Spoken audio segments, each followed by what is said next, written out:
Good evening and welcome to Tucker Carlson Tonight. We have learned a remarkable amount from the Harvey Weinstein scandal so far. The most powerful man in Hollywood was a serial predator. The press assigned to cover him instead covered up for him. Self-appointed guardians of women looked the other way, in some cases in exchange for cash. The corruption was total and complete. NBC's role is especially shocking. Executives at NBC News knew exactly what Harvey Weinstein was doing nearly a year ago. And yet instead of reporting it, they did their best to keep that information hidden from public view. Thanks to the legwork of their former anchor Ronan Farrow, NBC had taped interviews with a number of Weinstein's victims. They even had Weinstein himself confessing to groping a model, caught on audio tape during an NYPD sting operation. NBC had Harvey Weinstein cold, busted. No honest editor in America would have passed on that story, and yet NBC News chief Noah Oppenheim did pass. He claimed there still wasn't enough evidence to run, so the network killed it. NBC standards for what is news have changed quite a bit in a short period. Just a year ago, that network leaked the now famous Access Hollywood tape to the Washington Post on the eve of a presidential debate, apparently hoping to influence the outcome. NBC could not air that tape itself due to legal concerns, but its executives had no qualms about secretly passing that story to another news outlet and then repeatedly lying about it.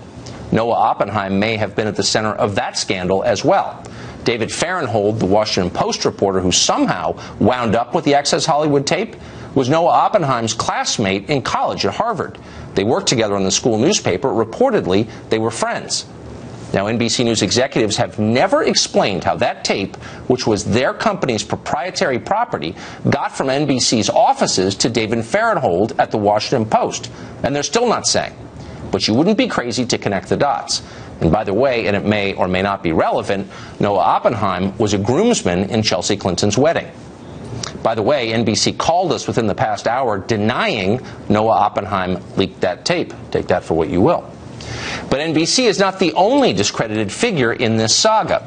Celebrity lawyer Lisa Bloom sells herself as a fiery champion of the oppressed. Bloom once sued the Catholic Church over its sex abuse scandal. She sued the Boy Scouts because at the time they didn't admit girls.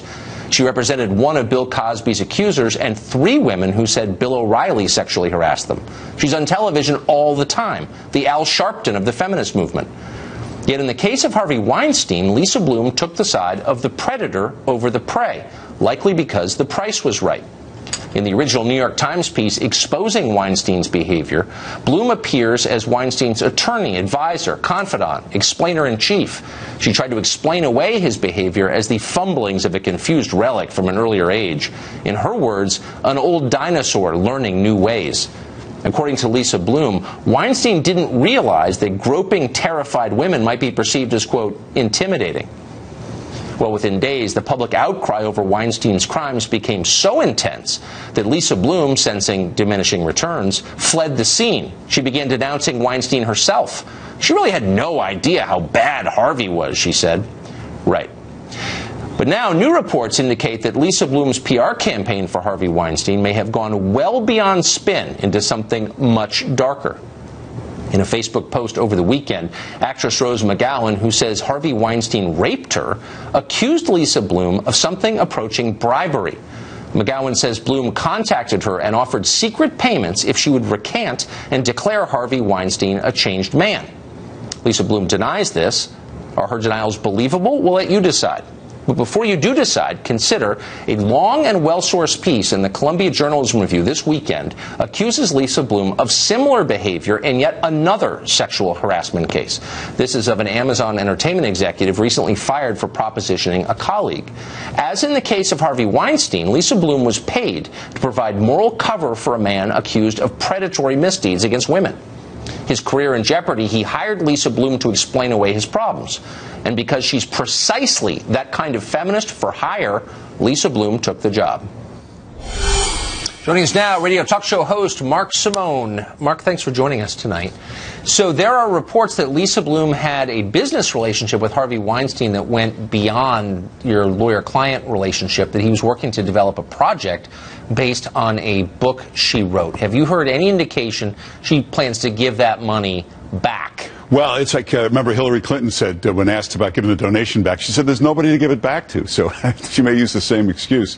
You know, how do you know when you hit rock bottom? When your own company fires you, when your company has to change the name, when the Academy throws you out? I think it's when Lisa Bloom has to leave because you're hurting her reputation. That is it. So, I mean, I agree with you completely about Lisa Bloom, and I've watched this for years, and she's for hire. She's, you know, someone who has no moral authority, from what I can tell, and yet she is taken seriously by virtually every news outlet out there as a voice of authority on the abuse of women, as a moral voice. How unethical is it to be working on a development deal with the guy you're representing in a sexual harassment case? Well, it's the worst thing you could ever do, and I never saw anybody, except for Harvey Weinstein, destroy their brand so fast. How would anybody go to her again? When she was first involved, I assumed he hired her just to neutralize her. If you hire an attorney, they can never come against you from the other side. But it turns out she's been on this for a long time. Rose McGowan says she was offered $6 million. That's an amazing amount of money. That's how seriously they took this. Harvey is famous for years for offering editors, whoever, screen deals, development deals. Noel Oppenheim, am I not mistaken that he's a screenwriter who probably might be looking for a deal? Who has said that he's had no business relationship with Harvey Weinstein? Well, but NBC Universal, for years, Universal has been distributing Harvey Weinstein's films. Weinstein produces television for NBC, like Project Runway. And think about this.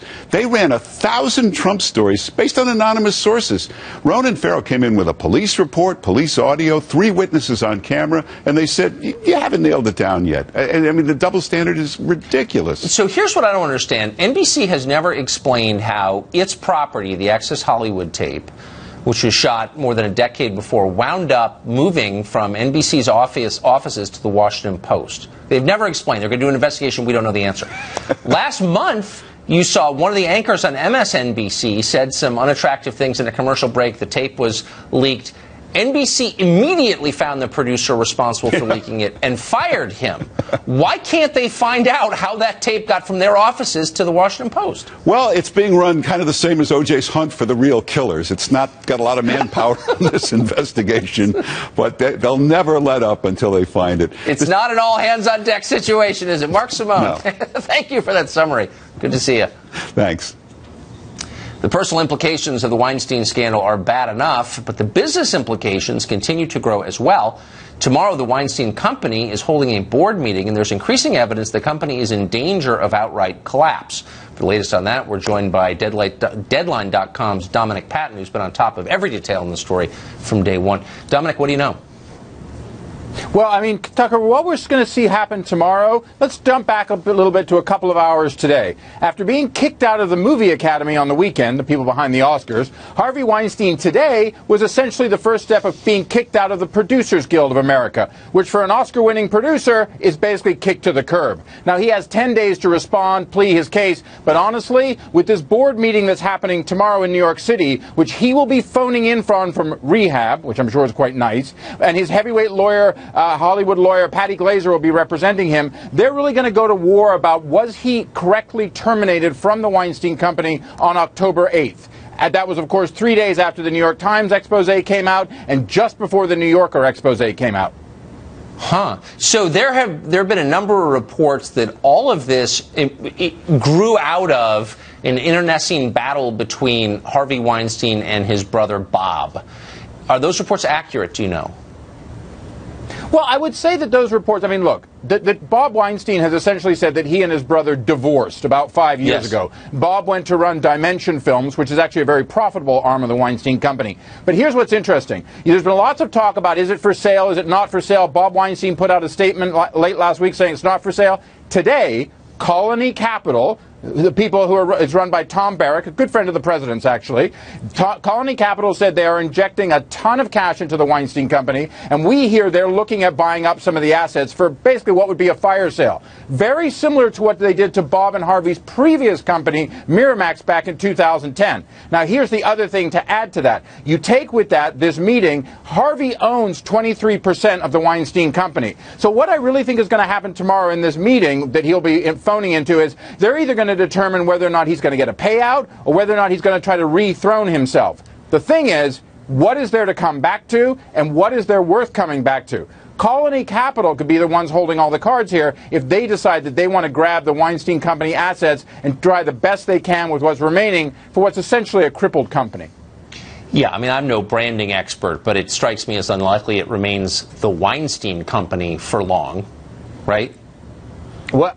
I mean, Tucker, you said it, and your previous guest said it very well. Have you ever seen a brand implode as fast as the Weinstein Company and Harvey Weinstein? Remember, it's less than 2 weeks ago the New York Times broke their story.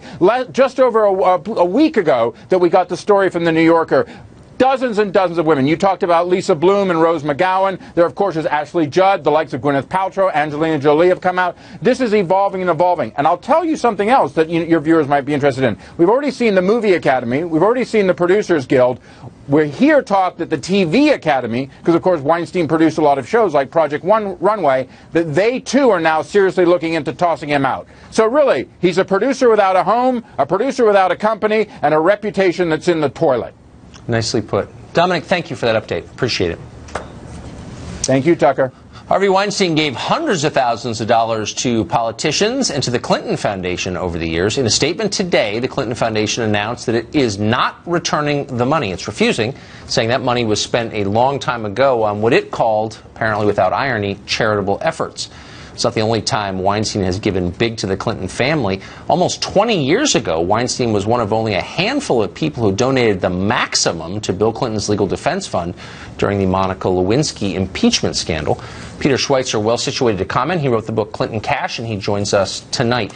Peter, it seems to me there's a cost in not returning the money. If you're Hillary Clinton and Bill Clinton, who spent a better part of a week not responding to your old friend's sexual harassment scandal, why wouldn't you just give the money to some virtuous charity and call it a day? Why would you refuse?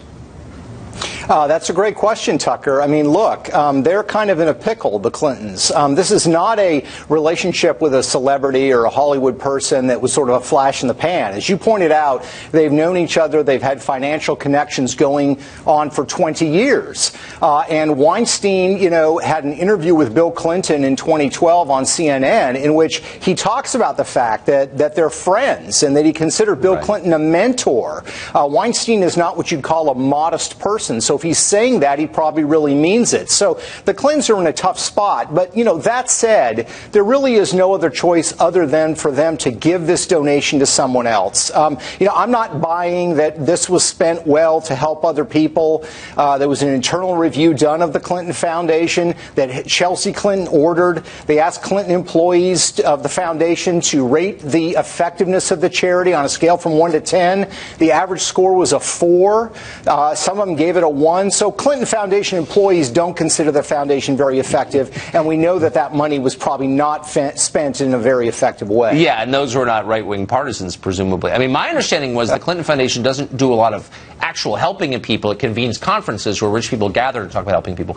But you got to wonder if its finances aren't a little tight right now. They don't have anything to sell because the Clintons no longer have positions of power. How is their fundraising going? Do we know?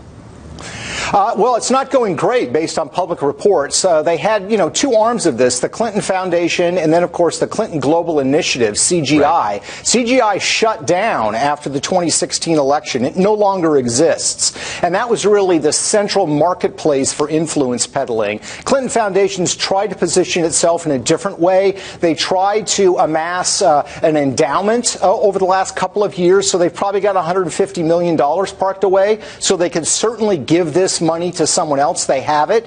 But the long-term and medium-term prospects are not good. They don't have access to sell. As that same Chelsea Clinton review pointed out in internal review, that a lot of the high-dollar donors were expecting quid pro quos. And if you don't have anything to sell, people are just not going to give money to your organization. And that's precisely the problem the Clintons are running into. That's exactly right. Why would the Sultan of Oman or the royal family of Abu Dhabi give you anything? You know what I mean? It's like the least efficient way to spend money. Peter Schweitzer, thank you for your deep reservoir of Clinton knowledge.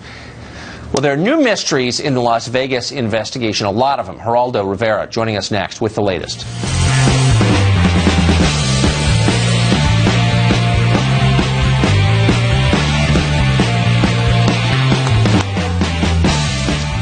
It's now been 2 full weeks since the shooting massacre in Las Vegas. Wars have been fought and won in less time, literally. Yet even now, investigators are still trying to understand why Stephen Paddock murdered 59 people, how he was able to do it. Basic questions remain unanswered. Mysteries multiply by the day. For example, security guard Jesus Campos was apparently the first man at the scene of the shooting. Initially, he was reported to have disrupted the shooting spree, possibly saved many lives. That was widely reported.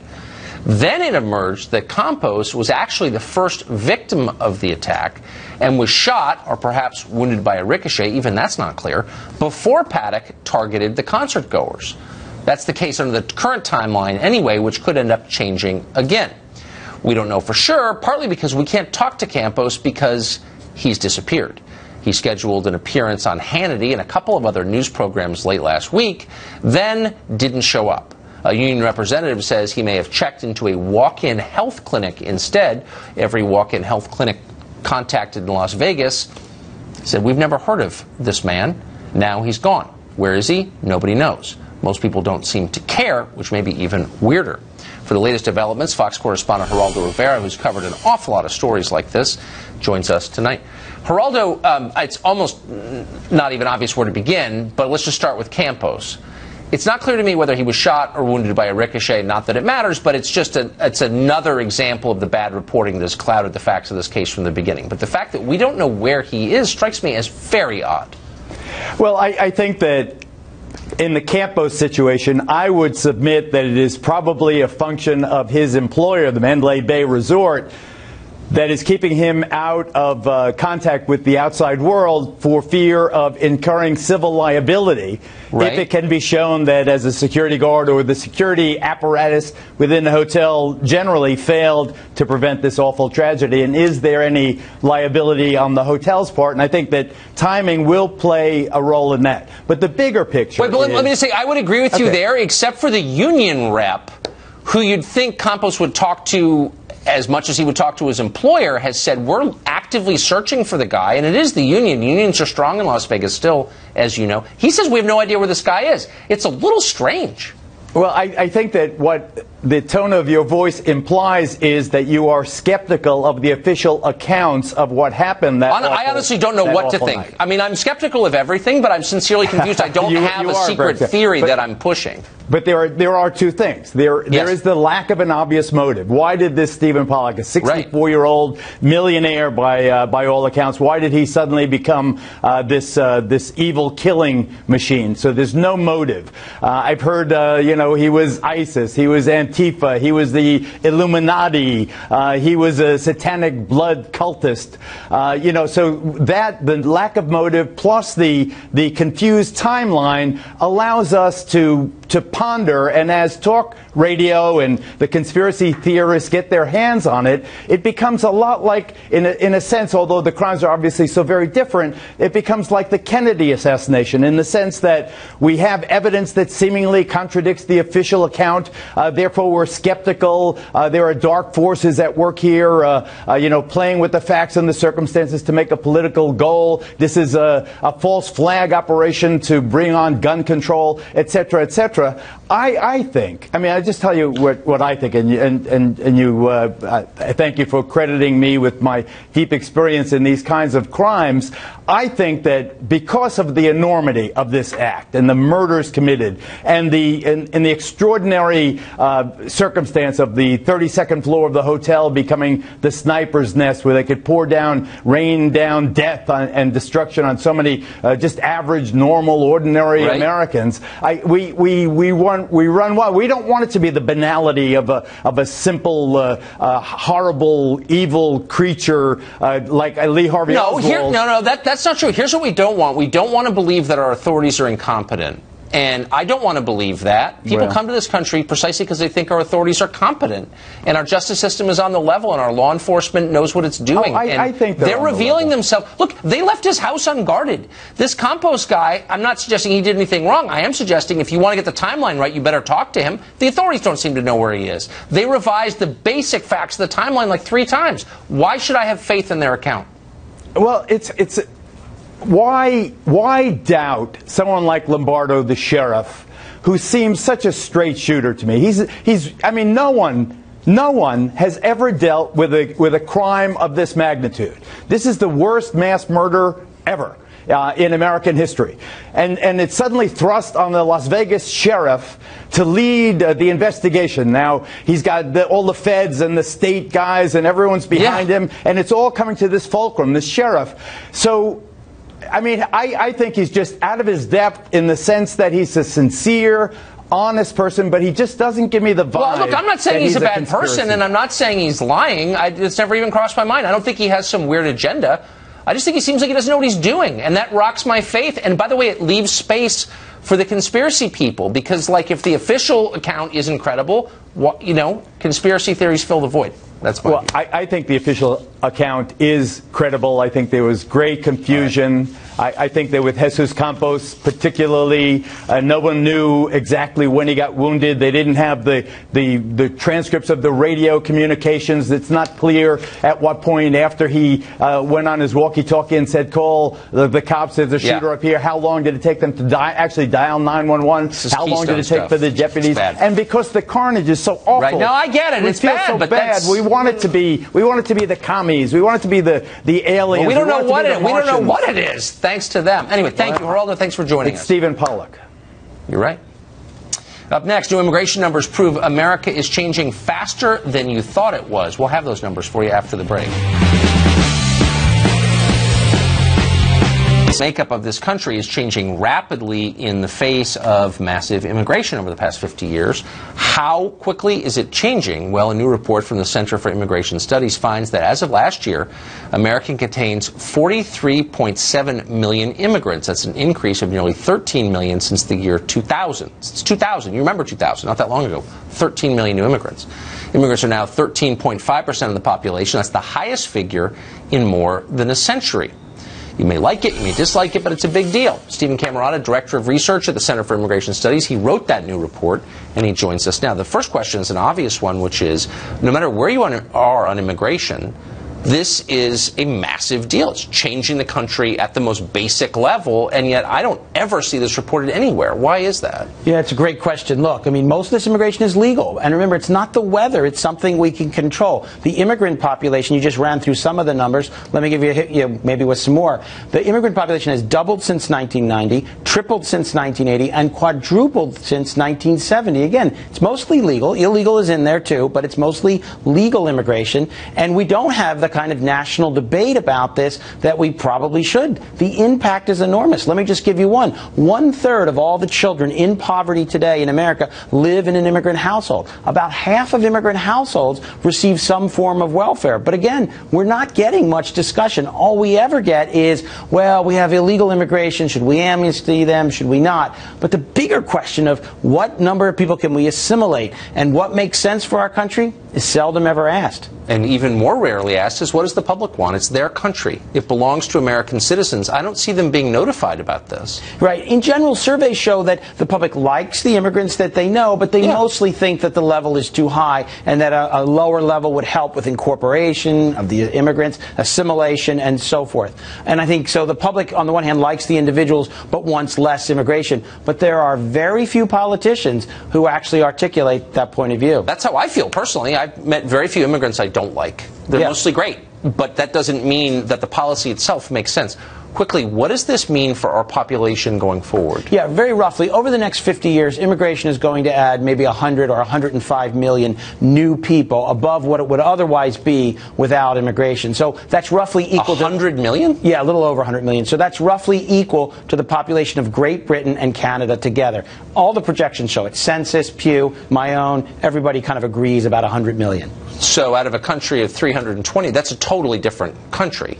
Right. It's adding a whole third to the population of what we currently have. And that has implications for the environment and traffic and congestion and pollution and sprawl. But again, very little discussion of just these basic numbers, which really are not in dispute.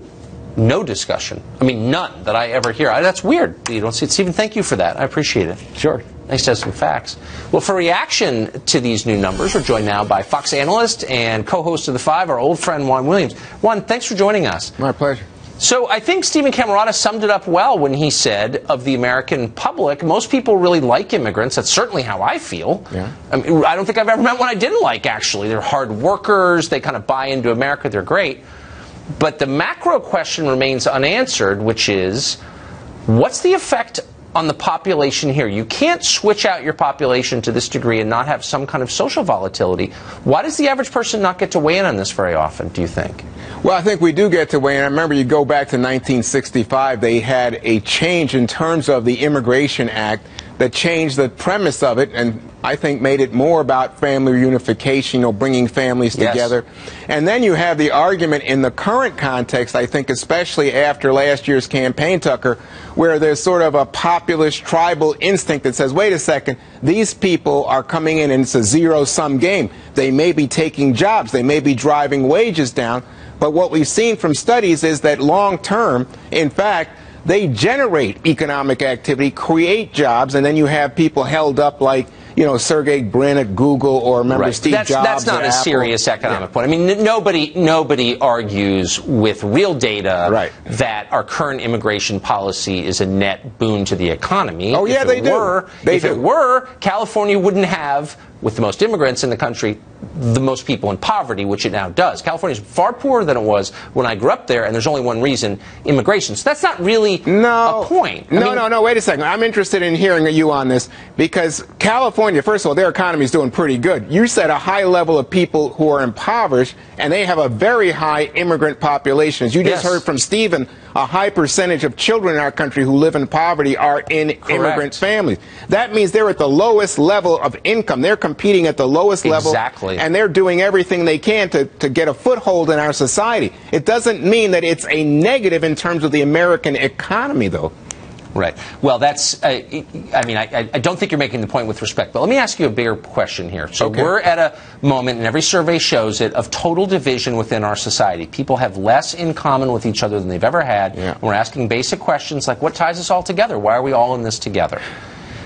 Do you not see any correlation between massive immigration since 1965 and where we are now? The country much less united, much less willing to agree on basic questions like, is the Bill of Rights worth continuing? Things like that. That's not related to immigration? Of course it is. Wow. That's a huge cause. I don't know anybody who's challenging the Bill of Rights. I mean, to me... The entire left. The First Amendment has, been invalidated on college campuses. I do this every night. Trust me. Okay, I know. I watch it. But I'm going to say, I think, in fact, what the key here, and I feel like I'm reiterating something Stephen said earlier, is assimilation.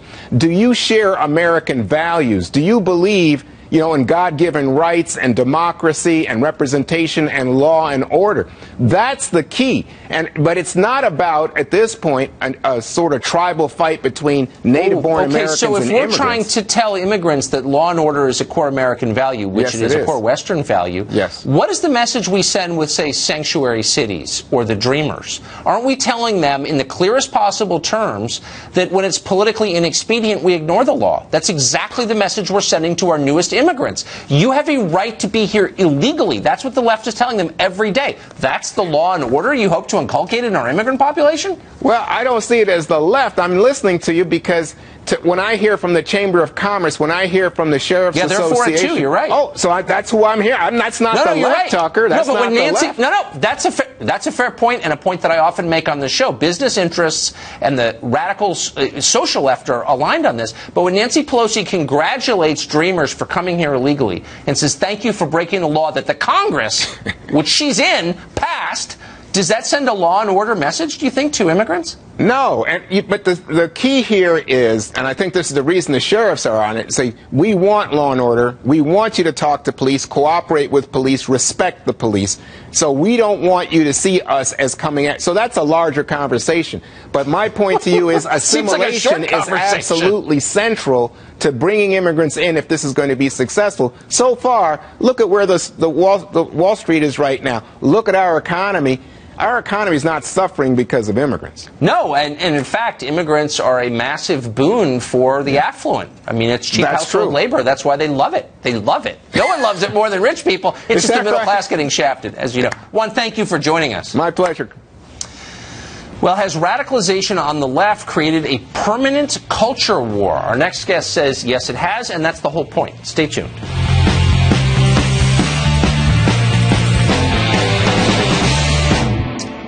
Americans are, of course, divided in how they vote, always have been, though increasingly they're divided on pretty much everything else as well. Some are blockbusters, professional sports, even what you eat for dinner, who you date, all now political battlefields.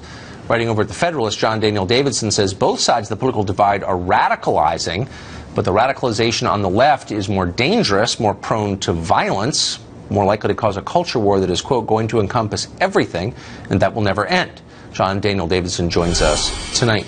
John, thanks for coming on. So the core of your piece is a response to a new Pew poll on polarization in American life. So give us the quick overview of how deep these divides are. Sure. The Pew poll is a series of 10 questions that the Pew Research Center has been asking Americans for a number of years, going back to 1994. And what they found is over time, the medians, the average answers that Republicans and Democrats will agree to, different statements, have moved farther and farther to the extreme. So what used to be a very common middle ground has now moved out to the edges, and the numbers of things that Americans agree on is fewer and fewer, and the gaps between the two groups is widening. And you can kind of see, it's fascinating to see it over time. You know, from 1994 to 2004, it was more or less the same, and from 2004 to 2017, boy, it's changed a lot, and it really represents the divisions that we see everywhere now in American society. So to sum it up in a kind of blunt way, conservatives seem annoyed by liberals. Liberals seem at total war with conservatives. So you have this amazing quote from Ta-Nehisi Coates, who's a writer, not a very fluent writer, but something of a moral leader now on the left. And he's got a new book out, I think last week, about race. And you quote an interview that he did with Ezra Klein over at Vox, where Klein asks him, you know, how can we get rid of white supremacy? Characterize the answer he gave. He more or less said that he didn't think that we could get rid of white supremacy without something like the French Revolution. And this is something that he does a lot. He kind of feints toward violence and then backs off, right? But the implication is clear that he thinks America is an endemically white supremacist country that is irredeemably racist, and that the only thing that will reform the racism of America is a kind of a violent revolution and upheaval. He never comes out and says it, but he implies it everywhere. For our viewers who don't believe it, it's worth, and his speaking and writing styles are so hard to take that I'm not going to inflict them on our viewers, but it's worth actually reading. But I guess what was so striking about this is a guy who won the MacArthur Genius Award, I think, who's really feted by this, you know, the intellectual left as a deeply serious person, someone to listen to, someone whose words are indispensable. And he's suggesting that blood may be the only way to atone for America's sins. That seems a different level to me. It is a different level, Tucker, but all of this comes down to a fundamental question. Is the Declaration of Independence true or not? And you know, is America good or bad? And the problem with the left, and the reason that the left's radicalization is more dangerous than radicalization among Republicans, is that the left answers that question, no, the Declaration of Independence is not true. It's a cynical document. No, America's not a good place. It's not a place where we can get along as a big, diverse group of people. It's a zero-sum game of political tribalism. That's the fundamental difference between left and right. And the left increasingly has concluded that they can't share a country with people that disagree with them. Well, you know, those are the mathematics of identity politics right there. Nicely put. Terrifying, too. John, thank you. Thanks, Tucker. Well, an economist said that all married people should be punished because some groups in America don't get married as often. Huh. It's called feminist economics. That's next.